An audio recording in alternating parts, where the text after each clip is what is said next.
The desert was silent. The air was cool beneath a canopy of countless stars. Abram sat beside his tent, weary from years of wandering. He had obeyed God, left his homeland, and followed a promise. But the promise seemed distant. His hair was gray, and his arms had never held a son. Then the word of the Lord came to Abram in a vision. "Do not be afraid, Abram. I am your shield, your exceedingly great reward."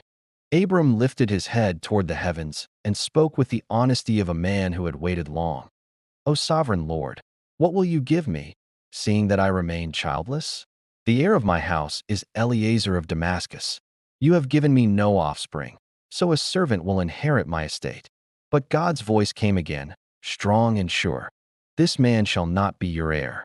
A son who comes from your own body, he will be your heir." God led Abram outside, under the open sky. He said, "Look now toward heaven. Count the stars, if you can. So shall your offspring be." Abram looked up. The stars shone brighter than ever before, endless, countless, eternal. And though he could not see the child yet, he believed the Lord. And the Lord counted his faith as righteousness. Then God spoke again. "I am the Lord who brought you out of Ur of the Chaldeans to give you this land to inherit." Abram bowed low and said, "O Lord, how will I know that I will inherit it?" God said, "Bring me a heifer, a goat, a ram, a turtle dove, and a pigeon."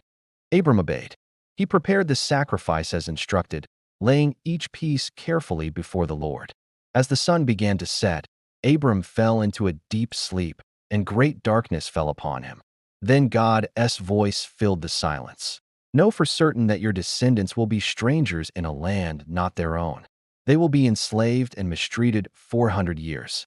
But I will judge that nation, and afterward they will come out with great possessions." And when night had fully come, a smoking firepot and a blazing torch appeared, moving between the pieces of the sacrifice.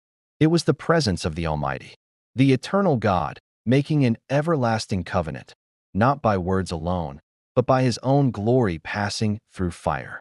That night, God made a promise sealed in heaven itself.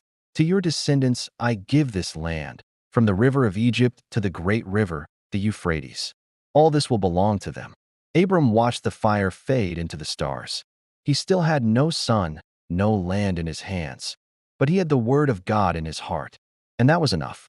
For the faith of one man beneath the stars would become the foundation of nations.